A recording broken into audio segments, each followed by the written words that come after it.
Maraming pinagaling si Jesus.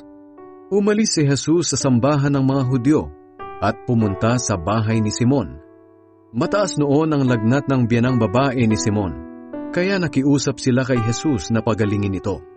Nilapitan ni Jesus ang may sakit at iniutos na maalis ang lagnat at nawala ito. Noon din ay bumangon ang babae at pinagsilbihan sina Jesus.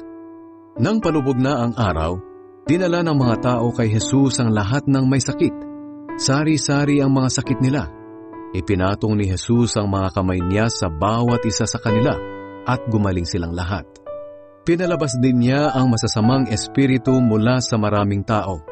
Habang lumalabas ang masasamang espiritu, sumisigaw sila kay Jesus, "Ikaw ang anak ng Diyos!" Pero sinaway sila ni Jesus at pinatahimik dahil alam nilang siya ang Kristo. Kinaumagahan, maagang umalis ng bayan si Jesus at pumunta sa isang ilang na lugar. Hinanap siya ng mga tao at nang makita siya ay pinakiusapang huwag munang umalis sa bayan nila. Pero sinabi sa kanila ni Jesus, "Kailangang ipangaral ko rin ang magandang balita tungkol sa paghahari ng Diyos sa iba pang mga bayan. Dahil ito ang dahilan kung bakit ako isinugo." Kaya nagpatuloy siya sa pangangaral sa mga sambahan ng mga Hudyo sa Judea.